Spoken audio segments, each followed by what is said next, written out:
Hey guys, so I just wanted to touch on a question I asked Universe recently and got the answer for that I think would be really helpful for a lot of starseeds and chosen ones, or whatever label you prefer, from the work that you're doing to better humanity and raise the vibration of this planet. I'm going to call us collectively starseeds because that's the terminology I use for this video.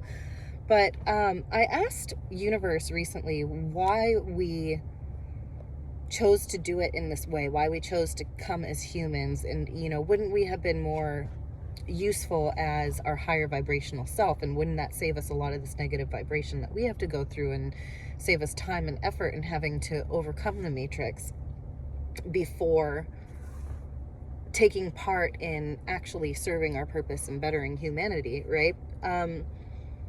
And I received quite a few really cool answers back. So I hope this video is an encouragement to starseeds working on this planet and gives you clarity on why things had to happen the way that they did, or why it was advantageous for it to happen this way. So I just wanted to share some of the downloads that I got.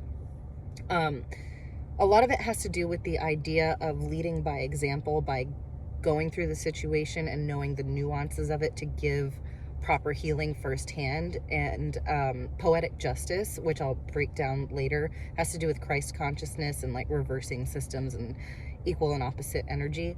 But poetic justice is a huge reason for this as well, because it helps restore divine order and just not increasing the vibration of fear and confusion and hate and violence, because we tend to demonize the things we don't understand. So it's also kind of a theme of don't scare the sheep.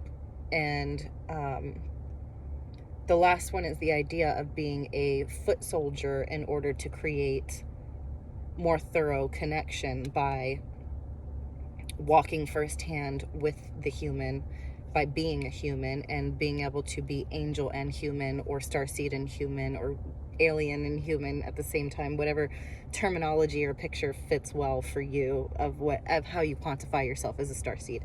But being in both of those places allows greater connection. You're essentially a liaison and a middle path, or like a bridge essentially, to get one dimension to the other and connect them, so it accelerates everything. So those were the main 4 points, and I'll break them down a little bit as the video goes along.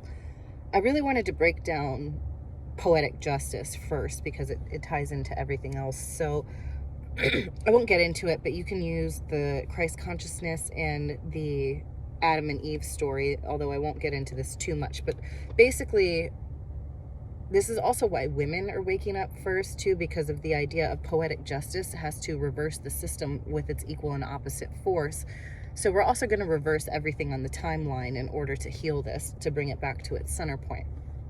And Adam and Eve's story, the feminine was the first to be susceptible or first to be poisoned. So we're also the first to awaken and be susceptible to the light and reverse that system. And then there's also the Christ consciousness of using a human, God in human form, in order to take out the matrix and the devil, as a biblical story, right? So we talk about the savior complex, or the Christ story, or the hero's journey in almost every single book or movie, anything in media really. We talk about this, and it centers around the idea of the self-sacrifice, and the self-sacrifice happening in the form of humans. So we are mimicking Christ consciousness as humans taking out the matrix and humans helping other humans, because God manifested as the physical form of a human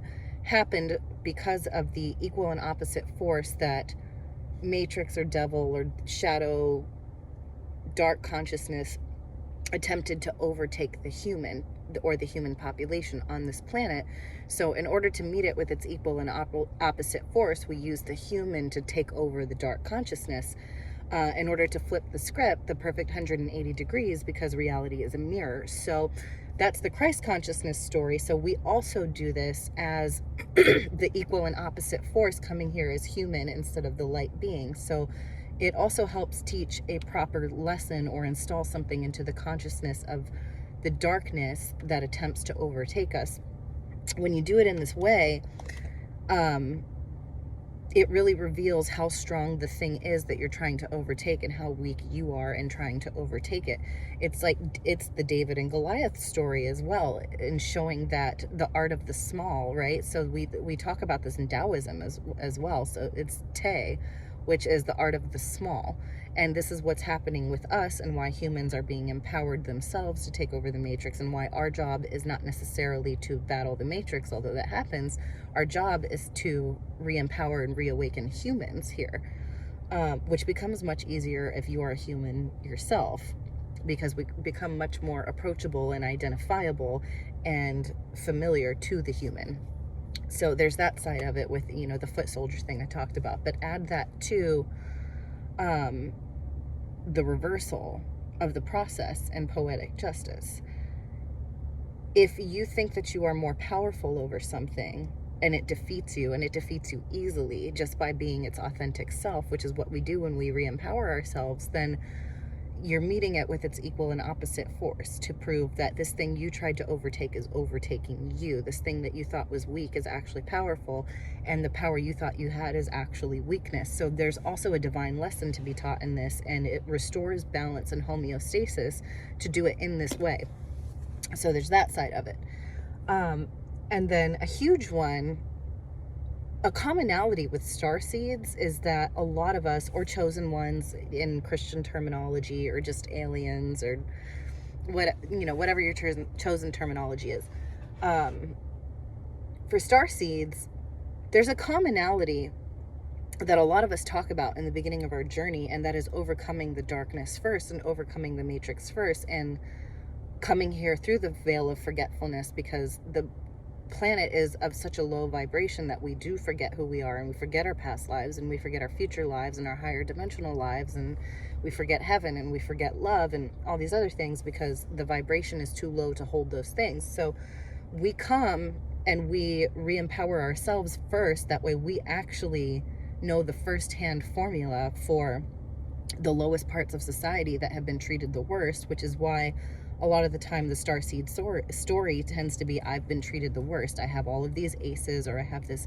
really traumatic event, or whatever. So we come to actually master those really dark situations, and really get to the bottom, and really get to the root of all of the situations that are affecting humanity, so you can navigate it in detail from a first-hand perspective, because nobody ever wants to take advice from somebody who has not been through what they've been through. Nobody wants to be handed a formula that might not work for their situation, because it's nuanced, so we walk the path first before we guide on the path, because otherwise we will not know how to guide properly, because we haven't been there.